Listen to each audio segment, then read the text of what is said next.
Halo, perkenalkan nama saya Salsabila Putri Sekar dengan NIM 182314044. Pada kesempatan kali ini, saya akan membahas mengenai perekonomian Indonesia. Seperti yang kita ketahui, 3 tahun belakangan ini, perekonomian Indonesia mengalami pasang surut di berbagai sektor-sektor di bidang perekonomian. Kontraksi yang terjadi pada laju pertumbuhan ekonomi Indonesia disebabkan sebagai dampak dari pandemi COVID yang terjadi di seluruh dunia, namun juga berdampak besar bagi perekonomian dalam negeri atau perekonomian Indonesia sendiri.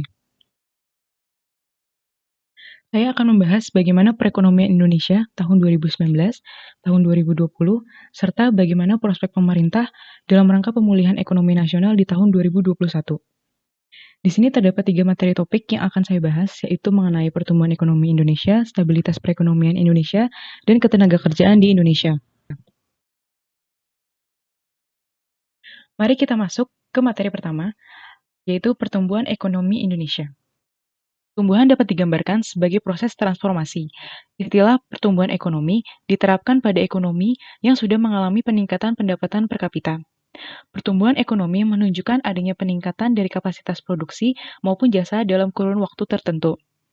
Dalam mengukur pertumbuhan ekonomi, para ahli ekonomi menggunakan data PDB atau Produk Domestik Bruto sebagai tolak ukur dalam menentukan naik turunnya laju perekonomian suatu negara.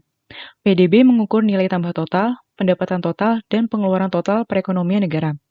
Di sini terdapat 5 indikator untuk membahas pertumbuhan ekonomi Indonesia. Yang pertama, presentase pertumbuhan total PDB. Yang kedua, presentase pertumbuhan komponen PDB sisi produksi atau lapangan usaha. Yang ketiga, presentase pertumbuhan komponen PDB sisi pengeluaran. Yang keempat, nilai pendapatan per kapita atau PDB per kapita. Dan yang kelima, proporsi kontribusi pertumbuhan ekonomi spasial.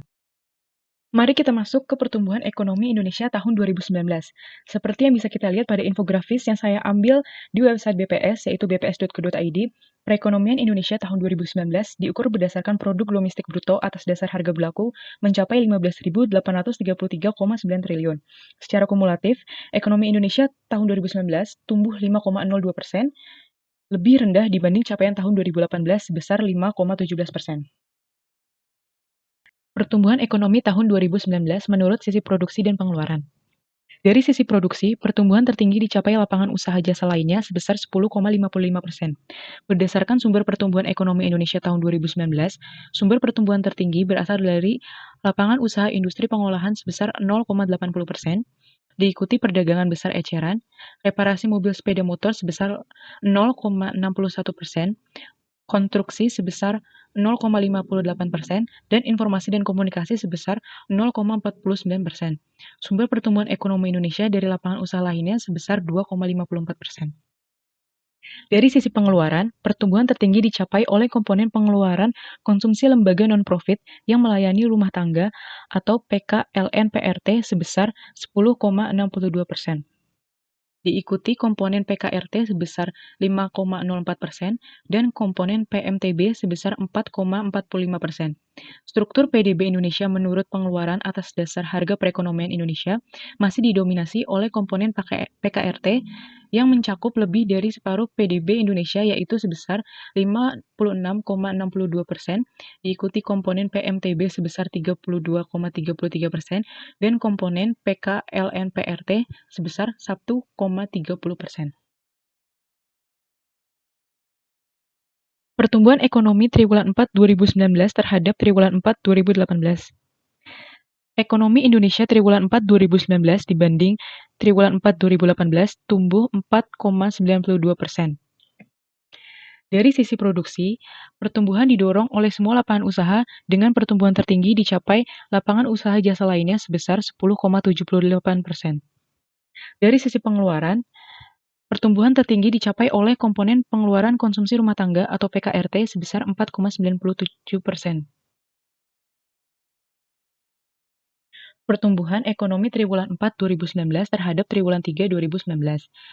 Ekonomi triwulan 4 dibanding ekonomi triwulan 3 2019 mengalami kontraksi sebesar 1,74%.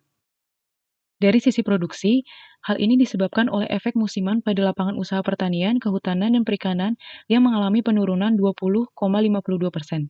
Dari sisi pengeluaran, disebabkan oleh komponen ekspor barang dan jasa yang mengalami kontraksi sebesar 2,55%. Nilai pendapatan per kapita atau PDB per kapita tahun 2019.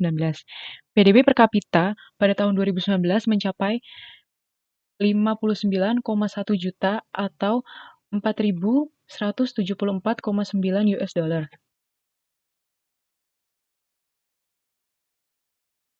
Proporsi kontribusi pertumbuhan ekonomi spasial tahun 2019. Struktur ekonomi Indonesia secara spasial tahun 2019 didominasi oleh kelompok provinsi di Pulau Jawa dan Pulau Sumatera.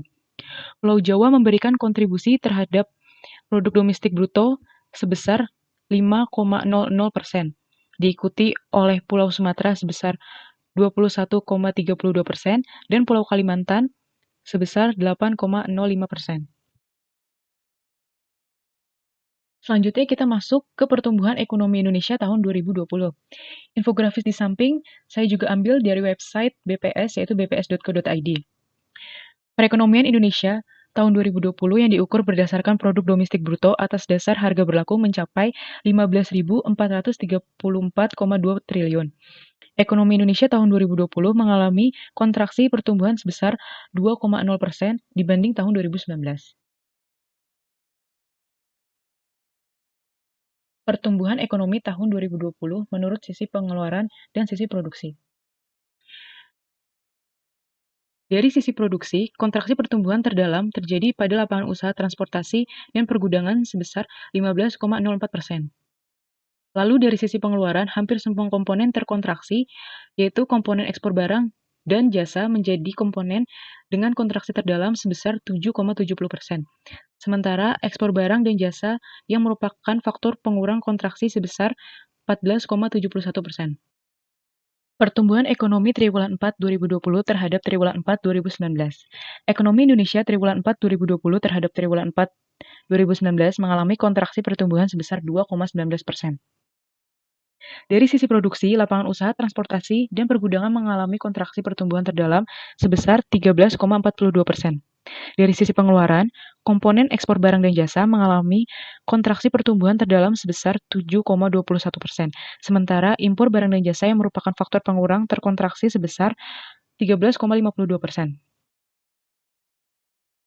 Pertumbuhan ekonomi Indonesia triwulan 4 terhadap triwulan sebelumnya mengalami kontraksi pertumbuhan sebesar 0,42%. Dari sisi produksi, kontraksi pertumbuhan terdalam terjadi pada lapangan usaha pertanian, kehutanan, dan perikanan sebesar 20,15%.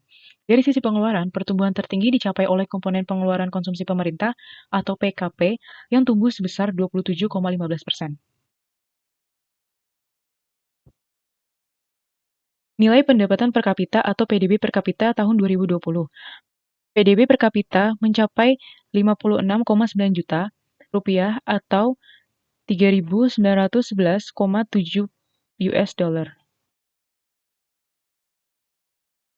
Proporsi kontribusi pertumbuhan ekonomi spasial tahun 2020. Struktur ekonomi Indonesia secara spasial pada tahun 2020 didominasi oleh kelompok provinsi di Pulau Jawa sebesar 58,75%, dengan kinerja ekonomi yang mengalami kontraksi pertumbuhan sebesar 2,51%. Dampak pandemi COVID-19 dirasakan dengan level kontraksi pertumbuhan yang bervariasi di antar pulau. Kelompok pulau yang mengalami kontraksi pertumbuhan meliputi Pulau Bali dan Nusa Tenggara sebesar 5,01%, Pulau Jawa sebesar 2,51%, Pulau Kalimantan sebesar 2,27%, dan Pulau Sumatera sebesar 1,19%. Perbandingan pertumbuhan ekonomi Indonesia tahun 2019 dan 2020. Ada beberapa gejolak yang timbul di beberapa sektor pertumbuhan ekonomi Indonesia tahun 2019 dan 2020 menurut lapangan usaha dan menurut pengeluaran. Yang pertama, di sektor akomodasi dan makan minum yang turun sebesar minus 10,22%, lalu di sektor jasa kesehatan dan kegiatan sosial tumbuh 11,60% karena pencairan pembayaran insentif COVID-19 untuk tenaga kesehatan dan peningkatan pendapatan rumah sakit, klinik, dan laboratorium kesehatan untuk pelayanan COVID-19. Dan ada sektor administrasi pemerintah yang terkontraksi minus 0,03% karena realisasi belanja pegawai pemerintah pusat melambat dari angka 8,49% di tahun 2019 menjadi 1,18% pada 2020. Yang kedua, di sektor pertumbuhan ekonomi tahun 2019 dan 2020, menurut pengeluaran semua komponen tumbuh negatif kecuali konsumsi pemerintah. Di sektor pengeluaran konsumsi, pemerintah terjadi pelambatan tahun 2020 dibandingkan tahun 2019. Sektor pengeluaran konsumsi rumah tangga terkontraksi minus 2,63%. Karena masih rendahnya daya beli masyarakat dan di sektor PMTB atau investasi minus 4,95%. Prospek perekonomian Indonesia tahun 2021. Yang pertama, faktor penanganan kesehatan yang lebih siap. Vaksin yang sudah mulai diberikan dan kembali bergeraknya konsumsi rumah tangga akan menjadi hal yang bisa menjadikan tahun 2021 menjadi tahun pemulihan perekonomian Indonesia. Yang kedua, proyeksi pertumbuhan angka perekonomian di bulan Maret hingga April dan Mei hingga Juni. Ekonomi Indonesia pada Maret hingga April 2021 diproyeksi tumbuh dalam angka 4,5% hingga 5,5%.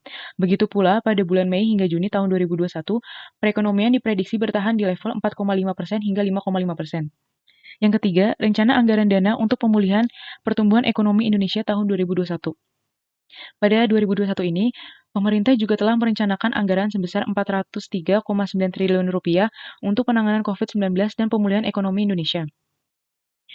Dari total dana ini sebesar Rp25,4 triliun, diantaranya akan dialokasikan untuk anggaran kesehatan sebagai bentuk pemulihan dan pertumbuhan ekonomi. Yang keempat, pembukaan program padat karya untuk membuka lapangan kerja. Program padat karya dan program lain yang dapat membuka lapangan kerja menjadi sangat penting untuk meningkatkan daya beli masyarakat, di samping program perlindungan sosial yang juga akan tetap dilakukan oleh pemerintah. Selanjutnya kita masuk ke topik bahasan yang kedua, yaitu stabilitas perekonomian Indonesia. Stabilitas ekonomi merupakan dasar tercapainya peningkatan kesejahteraan rakyat, yaitu melalui peningkatan pertumbuhan ekonomi yang tinggi. Stabilitas ekonomi akan dicapai ketika terdapat kesinambungan atau keseimbangan antara permintaan domestik dengan pengeluaran domestik, tabungan, dan investasi. Salah satu upaya untuk menjaga stabilitas ekonomi yaitu melalui langkah-langkah tertentu untuk memperkuat daya tahan perekonomian domestik terhadap berbagai guncangan yang muncul dalam negeri maupun luar negeri. Kita masuk ke stabilitas perekonomian Indonesia tahun 2019. Badan Pusat Statistik atau BPS merilis pertumbuhan ekonomi sepanjang 2019 mencapai 5,02%. Stabilitas sistem keuangan selama triwulan 4 2019 tetap terjaga di tengah masalah yang menimpa sejumlah lembaga keuangan. Stabilitas tersebut dapat terjaga karena kondisi perekonomian domestik ditambah dengan bauran kebijakan ekonomi moneter yang baik menjadi faktor pendukung utama. Stabilitas sistem keuangan selama triwulan terakhir di tahun 2019 tetap terjaga di tengah ketidakpastian perekonomian global yang menurun serta sorotan masyarakat terhadap masalah beberapa lembaga jasa keuangan. Salah satu faktor pendukung hal ini adalah dari sisi domestik, yang ditandai dengan pertumbuhan ekonomi yang stabil di kisaran 5%. Pertumbuhan yang terjaga merupakan kontribusi konsumsi rumah tangga yang tetap tinggi dan juga tingkat investasi yang meningkat, terutama pada sektor bangunan. Nilai ekspor juga menunjukkan tren perbaikan meskipun kinerja investasi non-bangunan masih perlu menjadi perhatian. Neraca pembayaran sepanjang 2019 juga diperkirakan akan surplus karena besarnya aliran modal asing atau capital inflow dan defisit transaksi berjalan yang menurun. Selanjutnya kita masuk pada stabilitas perekonomian Indonesia tahun 2020. Yang pertama, berdasar pada data dari Badan Pusat Statistik atau BPS, awal 2020 ekonomi Indonesia tumbuh hingga 5,3% year on year. Namun seiring berjalannya pandemi virus corona, ekonomi Indonesia diramal turun sebesar minus 2,2% hingga minus 1,7%. Krisis yang bermuara dari isu kesehatan yang dialami oleh seluruh dunia membuat banyak institusi global mengatakan ekonomi dunia berada di zona negatif pada tahun 2020. Yang kedua, Menteri Keuangan Sri Mulyani mengklaim stabilitas sistem keuangan Indonesia pada triwulan 2 tahun 2020 masih dalam kondisi normal meskipun mengalami kontraksi sebesar minus 5,32% secara tahunan. Pada Juni 2020, inflasi berada pada level 1,96% dan cadangan devisa mencapai 131,7 miliar dolar atau setara 8,4 bulan impor dan pembayaran utang luar negeri pemerintah. Di sektor jasa OJK mengatakan masih dalam kondisi terkendali dengan kecukupan modal 22,58% dan likuiditas 130,53%. Kendati demikian, pertumbuhan kredit selama triwulan 2 2020 terpantau melambat meskipun tetap positif 1,49%. Yang ketiga, pertumbuhan ekonomi pada triwulan 4 2020 menunjukkan berlanjutnya proses perbaikan perekonomian. Berdasarkan data dari BPS, pertumbuhan ekonomi pada triwulan 4 sebesar minus 2,19% YoY. membaik dari pertumbuhan triwulan 3 2020 sebesar minus 3,49% YoY. Dengan perkembangan tersebut, pertumbuhan ekonomi Indonesia terkontraksi 2,07% pada tahun 2020. Konsumsi pemerintah tumbuh positif pada 2020 sebesar 1,94%, dipengaruhi oleh realisasi stimulus pemerintah, terutama berupa bantuan sosial, belanja barang dan jasa lainnya, serta transfer ke daerah dan dana desa atau TKDD. Pertumbuhan konsumsi rumah tangga membaik pada triwulan 4 2020, yakni tumbuh minus 3,61% YoY dari minus 4,05% YoY pada triwulan sebelumnya. Dari sisi lapangan usaha, bagian besar lapangan usaha mengalami perbaikan pada triwulan 4. Lapangan usaha yang terkait dengan kesehatan dan aktivitas WFH atau work from home dan school from home tercatat tetap tumbuh positif dan melanjutkan perbaikan, seperti lapangan usaha informasi dan komunikasi dan lapangan usaha jasa kesehatan.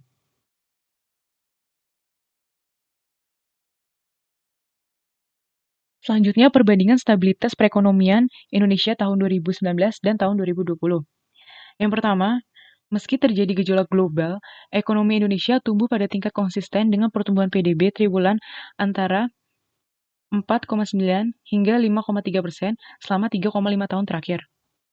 Pertumbuhan ini didukung oleh konsumsi masyarakat yang diperkirakan akan terus meningkat karena inflasi tetap rendah dan pasar tenaga kerja yang kuat. Yang kedua, pada triwulan 2 2020, pertumbuhan ekonomi mengalami kontraksi minus 5,32%, sementara pada triwulan 2 2019 tumbuh 5,05%. Perkembangan ini terutama akibat penurunan dalam kegiatan ekonomi pada bulan April hingga Mei 2020 sejalan dampak penerapan PSBB. Namun demikian, pada Juni 2020, berbagai indikator menunjukkan aktivitas perekonomian domestik mulai meningkat didorong dampak pelonggaran PSBB dan kenaikan ekspor ke Tiongkok. Ke depan, pemulihan ekonomi nasional diperkirakan berlanjut dipengaruhi peningkatan penyerapan stimulus fiskal, perbaikan rekonstruksi kredit, dan keberhasilan penanganan protokol kesehatan untuk penanggulangan COVID-19, serta peningkatan permintaan ekspor, khususnya dari Tiongkok. Selanjutnya kita masuk pada progres stabilitas perekonomian Indonesia tahun 2021. Yang pertama, pertumbuhan lebih tinggi lagi dengan defisit transaksi berjalan menurun dan inflasi rendah diharapkan pula bisa terwujud di 2021. Pada tahun 2021, ekonomi Indonesia diperkirakan tumbuh mencapai 4,8% hingga 5,8%. Dalam menjaga stabilitas perekonomian Indonesia tahun 2021 jangka menengah, prospek ekonomi Indonesia akan dibuat semakin baik dengan berfokus pada memperbaiki perekonomian di tahun ini. Didukung oleh peningkatan kinerja ekspor, konsumsi swasta dan pemerintah, serta investasi baik dari belanja modal pemerintah maupun dari masuknya PMA atau penanaman modal asing sebagai respon positif terhadap Undang-Undang Cipta Kerja. Yang kedua, makroekonomi terjaga dengan inflasi yang akan terkendali. Sesuai dengan sasaran 3,1 serta nilai tukar rupiah yang akan bergerak stabil dan berpotensi menguat. Stabilitas eksternal terjaga dengan surplus neraca pembayaran didukung defisit transaksi berjalan rendah di sekitar 1,0 hingga 2,0% PDB.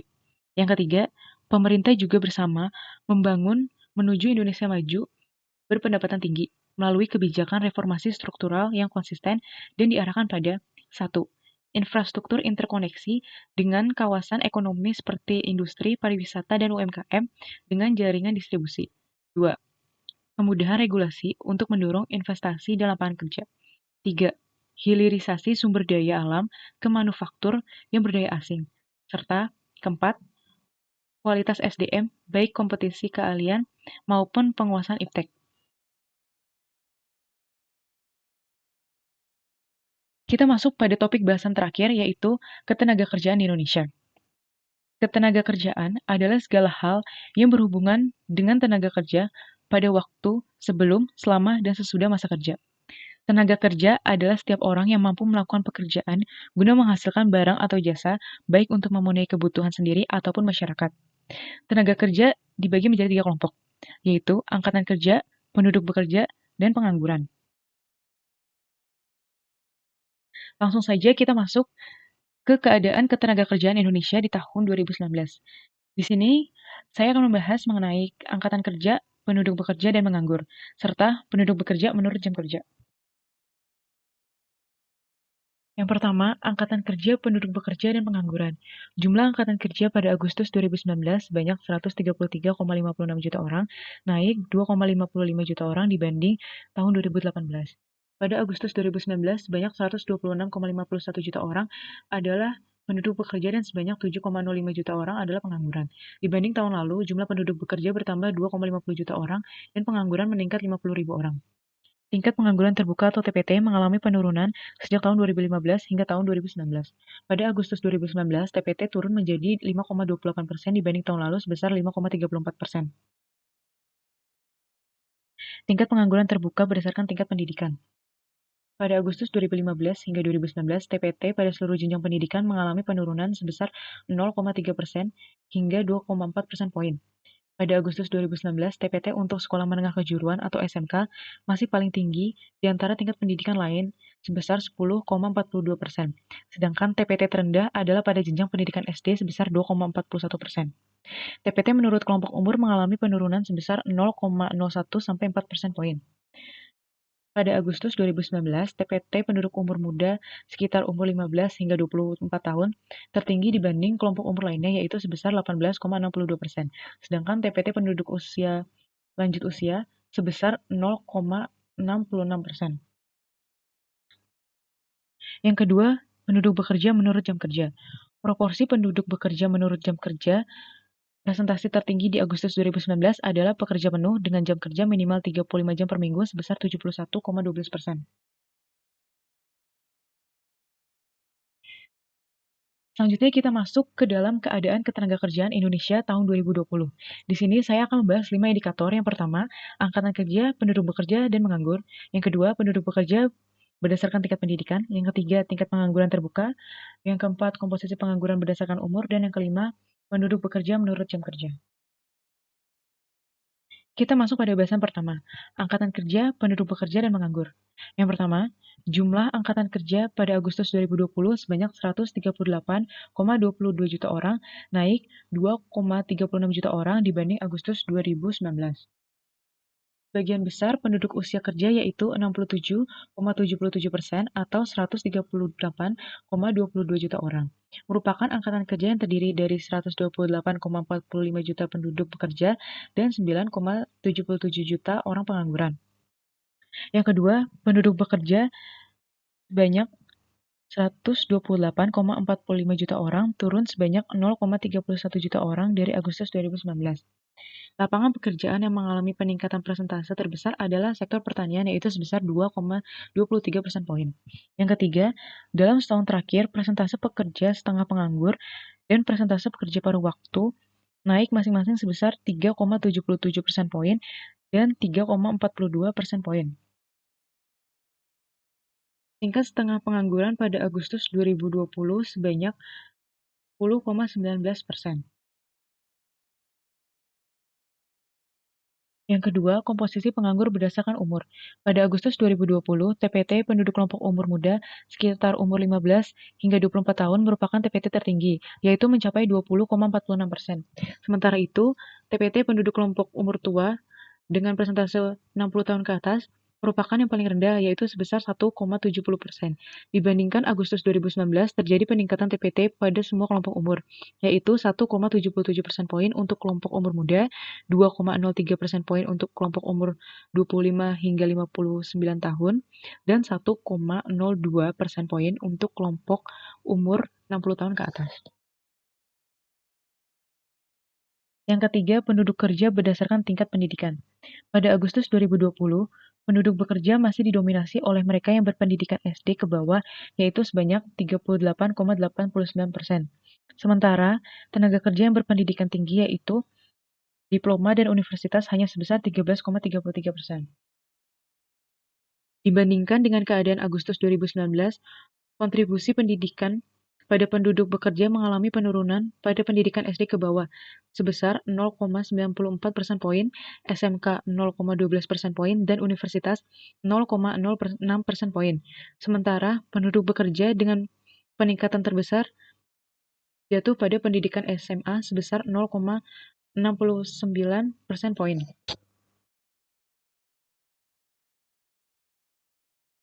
Yang keempat, penduduk bekerja menurut jam kerja. Di Indonesia, sebagian besar tenaga kerja kerja sebagai pekerja penuh, yaitu jam kerja minimal 35 jam per minggu, sebesar 63,85% pada Agustus 2020. Sementara 36,15% merupakan pekerja tidak penuh dengan presentasi jam kerja kurang dari 35 jam per minggu. Pekerja tidak penuh dikelompokkan dalam dua kategori, yaitu setengah penganggur dan pekerja paruh waktu, masing-masing sebesar 10,19% dan 25,96%. Pekerja tidak penuh mengalami peningkatan yang cukup tinggi, yaitu sebesar 7,19% poin pada Agustus 2020 dibandingkan dengan Agustus 2019.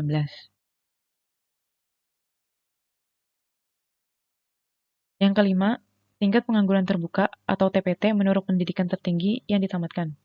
TPT dari tamatan sekolah menengah kejuruan atau SMK masih merupakan yang paling tinggi dibandingkan tamatan jenjang pendidikan lainnya, yaitu sebesar 13,55%. Sementara TPT yang paling rendah adalah mereka yang berpendidikan sekolah dasar ke bawah, yaitu sebesar 3,61%.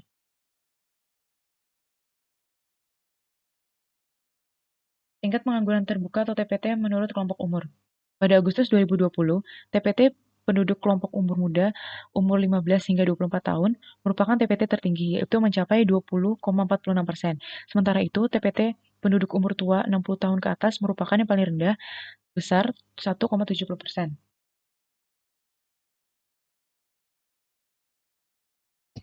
Kita masuk pada pembahasan pandemi COVID-19 dan ketenagakerjaan di Indonesia. Dilihat bahwa penduduk usia kerja yang terdampak COVID-19 sebanyak 29,12 juta orang.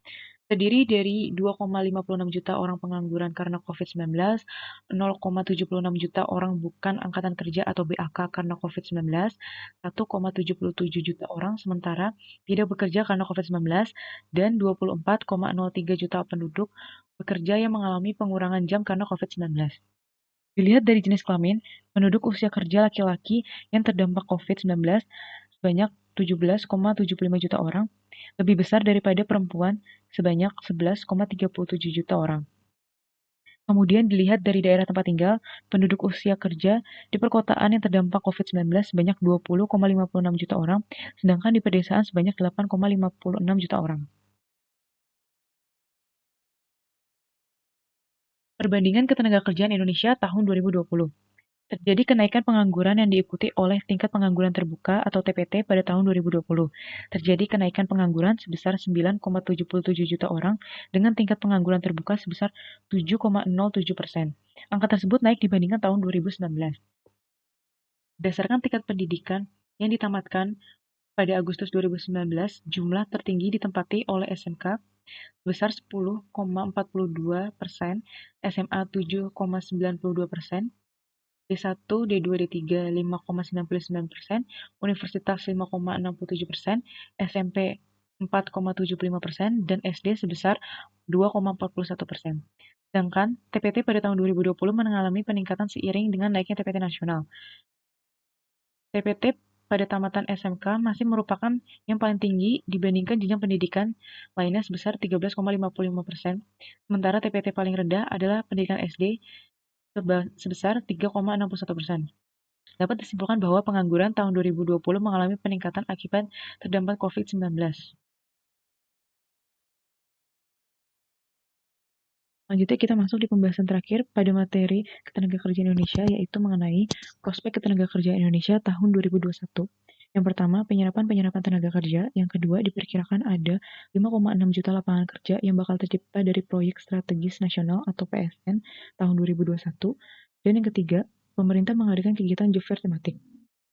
Melalui program kesempatan kerja usaha mikro kecil menengah atau UMKM pada 2021 dengan melalui program wirausaha baru, job fair tematik, program padat karya, dan tenaga pendamping, Kemenker targetkan menyerap 93.315 tenaga kerja di 34 provinsi.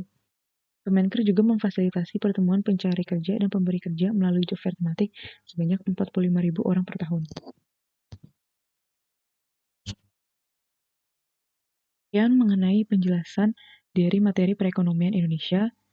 Kurang lebihnya mohon maaf. Terima kasih.